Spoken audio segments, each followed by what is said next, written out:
ഹരേ കൃഷ്ണ. എല്ലാവർക്കും മാധവത്തിലേക്ക് സ്വാഗതം. 2025 ജൂൺ മാസം 1-ാം തീയതി ഷഷ്ടിയാണ്. ശുക്ലപക്ഷ ഷഷ്ടി. ഷഷ്ടി തിഥി ആരംഭിക്കുന്നത് 2025 മെയ് മാസം 31-ാം തീയതി വൈകുന്നേരം, അതായത് രാത്രിയിൽ 8:15 മുതൽ 2025 ജൂൺ മാസം 1-ാം തീയതി സന്ധ്യയ്ക്ക് 7:59 വരെ. അതുകൊണ്ട് തന്നെ ശുക്ലപക്ഷ ഷഷ്ടിയായി നമ്മൾ ആചരിക്കുന്നത് 2025 ജൂൺ മാസം 1-ാം തീയതി ഞായറാഴ്ച. എന്തിനാണ് ഷഷ്ടിവ്രതം എടുക്കുന്നത്? ജാതകദോഷങ്ങളും ഗ്രഹപ്പിഴ ദോഷങ്ങളും കർമ്മദോഷങ്ങളും മുൻജന്മദോഷങ്ങളും ഒക്കെ മാറുന്നതിന് വേണ്ടിയിട്ടാണ്, കുടുംബദോഷങ്ങൾ മാറുന്നതിന് വേണ്ടിയിട്ടാണ്. എന്തിനു പറയുന്നു? നമ്മുടെ തലയിലെഴുത്ത് പോലും മാറ്റി മറിച്ചെഴുതുവാൻ കെൽപ്പുള്ള മഹാജ്യോതിഷിയായ വേലായുധ സ്വാമി പ്രീതിക്ക് വേണ്ടിയിട്ടാണ് നമ്മൾ ഷഷ്ടിവ്രതം ആചരിക്കുന്നത്. നമ്മുടെ ദോഷങ്ങളൊക്കെ മാറ്റുന്നതിനായിട്ട് നമുക്കൊരു ചിന്തയുണ്ടാകും, പലർക്കും ഉണ്ടാകും. അതായത്, ഇതെൻ്റെ തലയിലെഴുത്താണ്, ഇതൊരിക്കലും മാറില്ല. ഞാൻ ജനിച്ചപ്പോൾ മുതൽ ഈ ദുരിതം അനുഭവിക്കുന്നു, അല്ലെങ്കിൽ ഞാൻ വിവാഹം കഴിച്ചപ്പോൾ മുതൽ ഞാൻ ഈ ദുരിതം അനുഭവിക്കുന്നു, ഇതെൻ്റെ വിധിയാണ്. ഇങ്ങനെ പറഞ്ഞ് പഴിക്കുന്ന ധാരാളം ആളുകളെ നമുക്ക് കാണാനായിട്ട് സാധിക്കും. അതുപോലെ നമ്മൾ വിചാരിക്കുന്നത് പോലെയൊന്നും സന്താനങ്ങൾ നമ്മളോട് പെരുമാറുന്നില്ല, അവർക്ക് ഉയർച്ച ഉണ്ടാകുന്നില്ല, ഇങ്ങനെയൊക്കെയുള്ള ചിന്തകൾ നമുക്കുണ്ടാകും. അപ്പം ഇങ്ങനെയൊക്കെയുള്ള ദോഷങ്ങൾ മാറ്റുന്നതിനായിട്ട് വേലായുധ സ്വാമിയെ പ്രാർത്ഥിക്കുന്നത് വളരെ വളരെ വിശേഷമാണ്. പ്രത്യേകിച്ച് കാർത്തിക നക്ഷത്രക്കാർ. കാർത്തിക നക്ഷത്രക്കാർ നിർബന്ധമായും വേലായുധ സ്വാമിയെ പ്രാർത്ഥിക്കണം. അവർക്ക് മറ്റേത് ഇഷ്ടദേവത ഉണ്ടായിക്കോട്ടെ, പക്ഷെ അവർ നിർബന്ധമായും ആ ദേവതയെ ഭജിക്കുന്നതിൻ്റെ കൂടെ വേലായുധ സ്വാമിയെ ഭജിക്കണം. എങ്കിൽ മാത്രമേ അവർക്ക് സമൃദ്ധി ഉണ്ടാവുകയുള്ളൂ, സമാധാനമുണ്ടാവുകയുള്ളൂ. അതിന് കാരണമായിട്ട് ഭഗവാൻ തന്നെ സ്കന്ദപുരാണത്തിൽ പറയുന്നുണ്ട്. എല്ലാ മാസവും കാർത്തിക നക്ഷത്ര ദിവസം വ്രതം എടുത്ത് പ്രാർത്ഥിച്ചു കഴിഞ്ഞാൽ എൻ്റെ അനുഗ്രഹം വേണ്ടുവോളം ലഭിക്കുമെന്ന് പറയുന്നുണ്ട്. കാരണം അമ്മമാരാണ് കൃത്തികമാർ. അവരോടുള്ള സ്നേഹ ആധിക്യം മൂലമാണ് ഭഗവാൻ അങ്ങനെ പറയുന്നത്. നമ്മുടെ പുരാണങ്ങളിൽ, ഹിന്ദുമത വിശ്വാസങ്ങളിൽ, നമ്മുടെ പുരാണങ്ങളിൽ എല്ലാ ദേവതകൾക്കും അവരുടെ അമ്മമാരോട് വല്ലാത്ത ഒരു സ്നേഹമാണ്. അമ്മമാരെ അവർ ജീവനു തുല്യം സ്നേഹിക്കുന്നു. ശ്രീരാമനായാലും ശ്രീകൃഷ്ണനായാലും വേലായുധ സ്വാമിയായാലും വിഘ്നേശ്വരനായാലും എല്ലാവരും തന്നെ, എന്തിന്, നാഗദേവതകൾ പോലും, ഗരുഡസ്വാമി പോലും, എല്ലാവരും അവരുടെ അമ്മയെ ജീവനു തുല്യം സ്നേഹിക്കുന്നതായി നമ്മൾ പുരാണങ്ങൾ പഠിക്കുമ്പോൾ മനസ്സിലാക്കും. അതുകൊണ്ട് തന്നെ കാർത്തിക നക്ഷത്രക്കാരോട് വല്ലാത്തൊരു സ്നേഹമുണ്ട് വേലായുധ സ്വാമിക്ക്. പക്ഷെ അവർ നിർബന്ധമായും വേലായുധ സ്വാമിയെ പ്രാർത്ഥിക്കുകയും ഇടയ്ക്കൊക്കെ പഴനിയിൽ പോവുകയും അതുപോലെ തന്നെ ഷഷ്ടിവ്രതം എടുക്കുകയും ചെയ്യണം. എങ്ങനെയാണ് ഷഷ്ടിവ്രതം എടുക്കുന്നത്? നമ്മൾ ഷഷ്ടിവ്രതത്തിൻ്റെ തലേ ദിവസം ശുദ്ധാഹാരത്തിലിരിക്കുക, ഒരിക്കലുണ്ണുക, ഒരു നേരം അരിഭക്ഷണം, ബാക്കി 2 നേരം ഗോതമ്പോ പഴവർഗ്ഗങ്ങളോ അങ്ങനെ എന്തെങ്കിലും കഴിക്കുക. ഷഷ്ടി ദിവസം നിങ്ങൾക്ക് വേണമെങ്കിൽ ഉപവസിക്കാം, അതല്ലെങ്കിൽ പാലും പഴങ്ങളും കഴിച്ചിരിക്കാം, അതല്ലെങ്കിൽ ജലം ഭക്ഷിച്ചിരിക്കാം, അതല്ലെങ്കിൽ ഒരു നേരം നിങ്ങൾക്ക് അരിഭക്ഷണം കഴിക്കാം. അത് ക്ഷേത്രത്തിൽ നിന്നും ലഭിക്കുന്ന ചോറ്, ആ ചോറ് നിങ്ങൾക്ക് കഴിക്കാം. എന്തെങ്കിലും മുളകോ അങ്ങനെ എന്തെങ്കിലും കൂട്ടി നിങ്ങൾക്ക് കഴിക്കാവുന്നതാണ്. വാളംപുളി ഉപയോഗിക്കാറില്ല, അതിന് പകരം മുളകുണ്ടാക്കുമ്പോൾ നാരങ്ങാ നീര് നമുക്ക് ചേർക്കാം. അങ്ങനെയാണ് സാധാരണ ചെയ്യുന്നത്. അത് ചിലർ ഉച്ചയ്ക്ക് കഴിക്കും, ചിലർ സന്ധ്യാപ്രാർത്ഥനയ്ക്ക് ശേഷം കഴിക്കും. ഇനി ക്ഷേത്രത്തിൽ പോകാൻ സാധിക്കുന്നില്ല, അങ്ങനെയുള്ള ആളുകൾ കാണും. ഇത്തവണ ഞായറാഴ്ച ആയതുകൊണ്ട് എല്ലാവർക്കും പോകാം. അതല്ല, ജോലിയുള്ള ദിവസങ്ങളിലാണെങ്കിൽ ചിലപ്പോൾ ഉച്ചയ്ക്ക് പോയി ചോറ് മേടിക്കാനായിട്ട് സാധിക്കുകയില്ല. അപ്പോൾ പ്രാർത്ഥിച്ച് ശുദ്ധമായിട്ട് കുളിച്ച് നിങ്ങളുടെ വീട്ടിൽ തന്നെ പച്ചരി വെച്ച് അല്ലെങ്കിൽ ഉണക്കലരി വെച്ച് ഇതേപോലെ എന്തെങ്കിലും മുളകോ ഒക്കെ കൂട്ടി കഴിക്കാം. അങ്ങനെയാണ് ചെയ്യേണ്ടത്.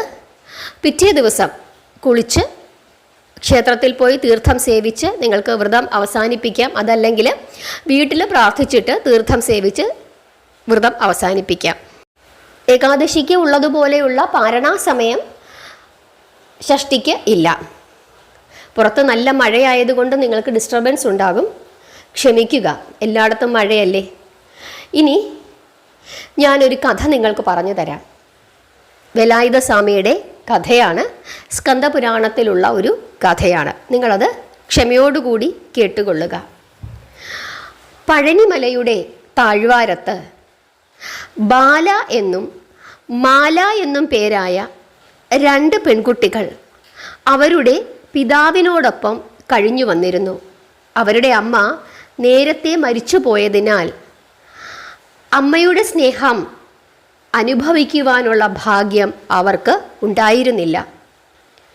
അവരുടെ വീടിൻ്റെ സമീപത്ത് ഒരു ധനിക വ്യാപാരിയും കുടുംബവും താമസിച്ചിരുന്നു. ആ വീട്ടിലുള്ളവർക്കെല്ലാം, പ്രത്യേകിച്ച് ആ വ്യാപാരിയുടെ ഭാര്യയ്ക്ക് ബാലയെയും മാലയെയും വലിയ സ്നേഹമായിരുന്നു. ഒരിക്കൽ വ്യാപാരിയും കുടുംബവും ദൂരദേശത്തേക്ക് പോകുവാനായിട്ട് ഒരുങ്ങി. അവർ തങ്ങളുടെ കൂടെ ഈ ബാലയെയും മാലയെയും കൂട്ടാൻ ആഗ്രഹിച്ചു. അവരുടെ പിതാവിന് അത്ര ഇഷ്ടമുണ്ടായിരുന്നില്ല. എങ്കിലും മനസ്സില്ലാ മനസ്സോടെ മക്കൾക്ക് യാത്ര അനുമതി ആ പിതാവ് നൽകി. അങ്ങനെ ഒരു കുതിരവണ്ടിയിൽ ഈ വ്യാപാരിയും ഭാര്യയും അവരുടെ കൊച്ചുമക്കളും ഈ 2 പെൺകുട്ടികളുമായി യാത്ര തിരിച്ചു. വിജനമായ ഒരു ഒറ്റയടി പാതയിലൂടെയായിരുന്നു അവർക്ക് പോകേണ്ടി ഇരുന്നത്. കുറച്ചു ദിവസത്തേക്ക് യാത്ര ചെയ്യുന്നതിനാൽ യാത്രയ്ക്കാവശ്യമായ സാധനങ്ങൾ ഭാണ്ഡത്തിൽ കരുതിയിരുന്നു. അങ്ങനെയായിരുന്നു അവരുടെ യാത്ര. അങ്ങനെ നേരം സന്ധ്യയായി. എങ്ങും ഇരുട്ട് വ്യാപിച്ചു തുടങ്ങി. വഴി വിജനമായി. വളരെ അപൂർവമായി മാത്രം അങ്ങിങ്ങ് കാണപ്പെടുന്ന മൺകുടിലുകളും അവിടെ മിനുമിനാന്ന് കത്തുന്ന വിളക്കുകളും മുമ്പോട്ടുള്ള യാത്രയുടെ കാഠിന്യമാണ് കാണിച്ചിരുന്നത്. അല്പദൂരം മുമ്പോട്ട് പോയപ്പോൾ പഴയ ഒരു സത്രം അവരുടെ കണ്ണിൽപ്പെട്ടു. അതവർക്ക് വലിയ ആശ്വാസമായി. കുതിരവണ്ടിക്കാരനും വണ്ടി തെളിക്കുവാൻ ബുദ്ധിമുട്ടുന്നുണ്ടായിരുന്നു. ഏതായാലും കുതിരകൾക്ക് വിശ്രമം ആവശ്യമാണ്. അതുകൊണ്ട് ആ സത്രത്തിൽ അവർ അന്ന് തങ്ങി. അടുത്ത ദിവസം രാവിലെ യാത്ര തുടരുവാൻ അവരങ്ങനെ തീരുമാനിച്ചു. ആ സത്രത്തിൽ ഒരു ബ്രാഹ്മണ ദമ്പതികൾ താമസിച്ചിരുന്നു. അവർ നേരത്തെ വന്നതായിരുന്നു. അവർ തീർത്ഥാടനത്തിന് പോകുന്നതിനായിട്ടാണ് അവിടെ എത്തിയത്. ഈ വ്യാപാരിയും കുടുംബവും എത്തുന്ന സമയത്ത് ഈ ബ്രാഹ്മണ ദമ്പതികൾ സന്ധ്യാപ്രാർത്ഥനയിൽ മുഴുകി ഇരിക്കുകയായിരുന്നു. എന്തായാലും രാത്രി കഴിച്ചു കൂട്ടുവാൻ കൂട്ടുണ്ടല്ലോ എന്ന് 2 പേർക്കും തോന്നുകയും ചെയ്തു. അത്താഴം കഴിഞ്ഞ് അല്പസമയം ചുമ്മാതെ വർത്തമാനമൊക്കെ പറഞ്ഞിരിക്കാം എന്നു കരുതി അവർ വിളക്കിൽ എണ്ണ പകർന്ന് ആ സത്രത്തിൻ്റെ ഉമ്മറത്ത് വന്നിരുന്നു. സത്രം സൂക്ഷിപ്പുകാരനും അടുക്കള ജോലിക്കാരനും ഇവരുടെ ഒപ്പം കൂടി. അങ്ങനെ പല പല വിഷയങ്ങൾ ചർച്ച ചെയ്ത് അവസാനം ഈശ്വര ഭക്തി എന്ന വിഷയത്തിൽ അവർ എത്തിച്ചേർന്നു. പഴനിമലയുടെ അടുത്തായിട്ടും ഈ വ്യാപാരിയും കുടുംബവും അതുവരെ ഭഗവാനെ കാണുവാനായിട്ട് അവിടെ പോയിരുന്നില്ല, മുരുകാലയത്തിൽ പോയിരുന്നില്ല.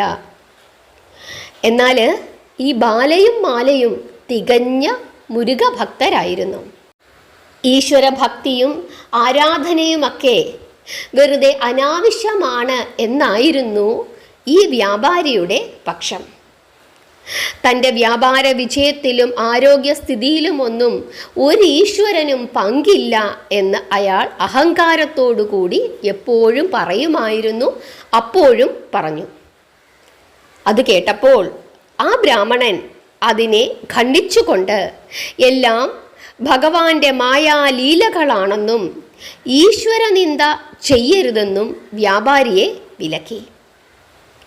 സത്രം സൂക്ഷിപ്പുകാരനും അടുക്കളക്കാരനും ബ്രാഹ്മണന്റെ പക്ഷത്തായിരുന്നു. രണ്ടുപേരും തമ്മിൽ, അതായത് ഈ രണ്ടു കൂട്ടരും തമ്മിൽ അങ്ങനെ തർക്കമായി. രണ്ടുപേരും അവരവരുടെ ഭാഗം പറഞ്ഞതിനു ശേഷം ഉറങ്ങാൻ കിടന്നു.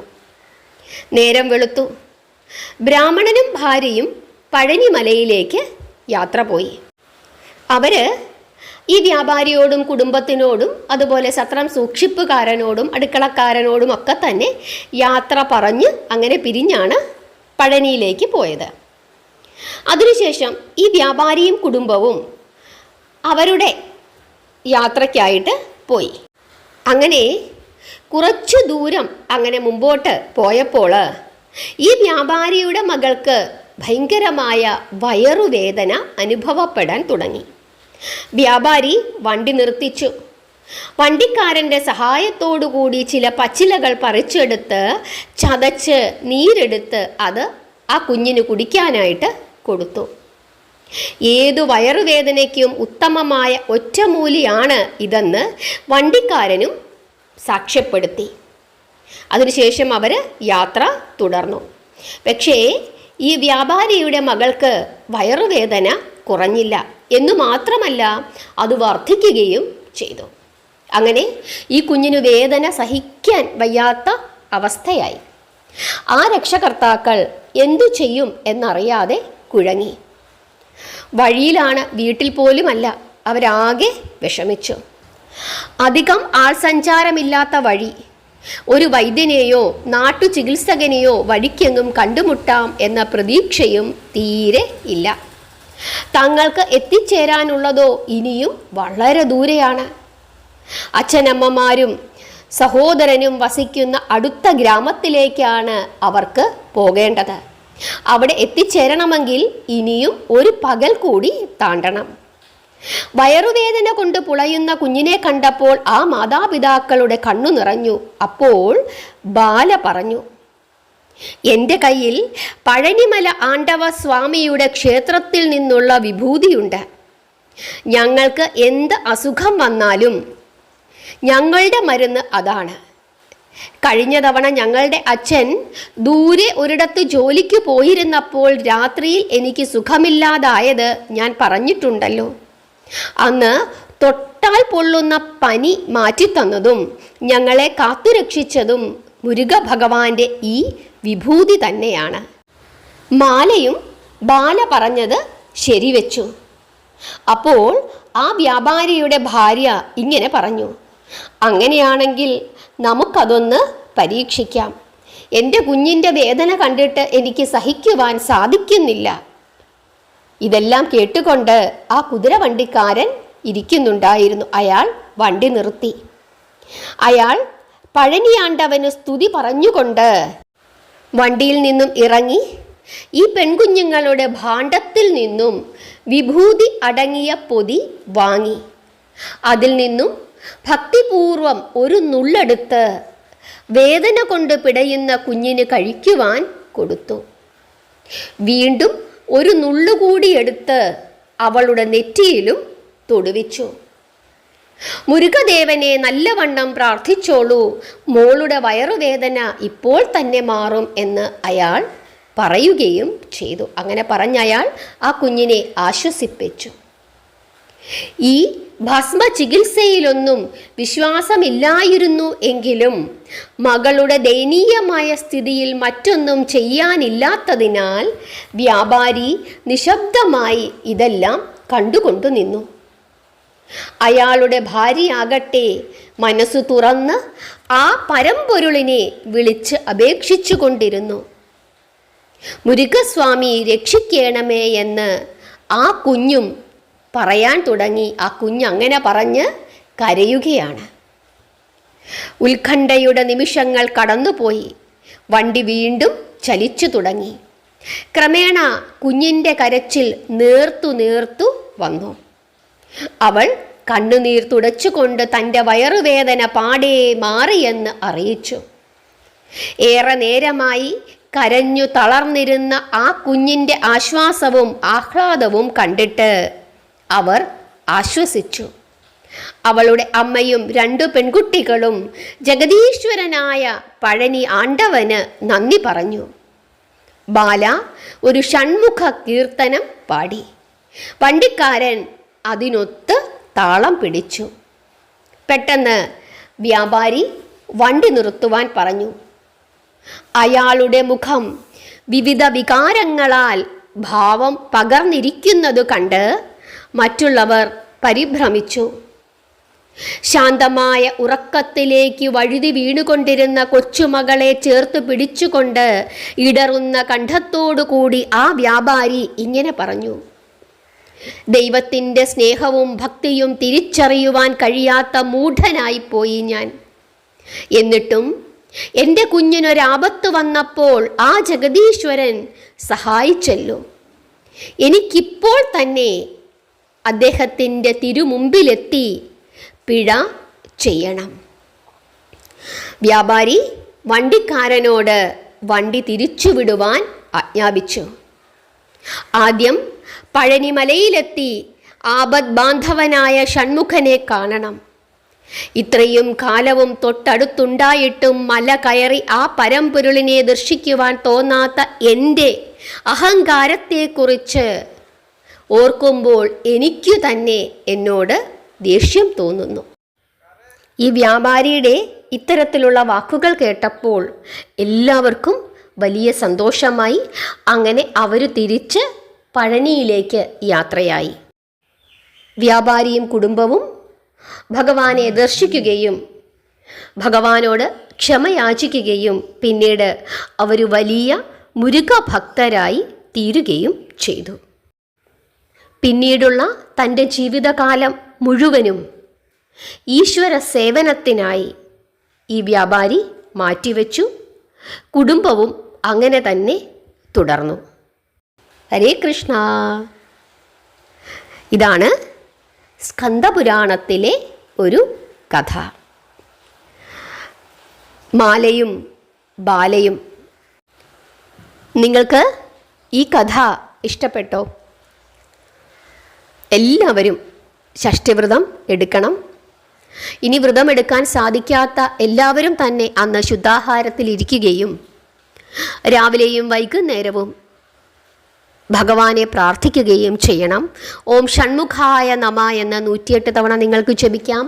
ഭഗവാന്റെ ഏറ്റവും മൂലമന്ത്രമായ ഓം ശരവണ ഭവായ എന്ന് നിങ്ങൾക്ക് ജപിക്കാം. ഓം മുരുകായ നമ എന്ന് നിങ്ങൾക്ക് ജപിക്കാം. വേലായുധ സ്വാമിയുടെ എല്ലാ കീർത്തനങ്ങളും നിങ്ങൾക്ക് ജപിക്കാം. നിങ്ങൾക്കറിയാവുന്ന എല്ലാ കീർത്തനങ്ങളും. സഹസ്രനാമമുണ്ട്, അതൊക്കെ നിങ്ങൾക്ക് ജപിക്കാം. എന്തൊക്കെ അറിയാമോ അതൊക്കെ ജപിക്കാം. കാരുണ്യമൂർത്തിയാണ് വേലായുധ സ്വാമി. ഭഗവാനെ പ്രാർത്ഥിക്കാം. ജീവിതത്തിൽ ഒരിക്കലും നമുക്ക് സാധിക്കത്തില്ല എന്ന് തോന്നിയ കാര്യങ്ങൾ പോലും സാധിപ്പിച്ചു തരാൻ ഭഗവാന് പ്രത്യേകമായ കഴിവുണ്ട്.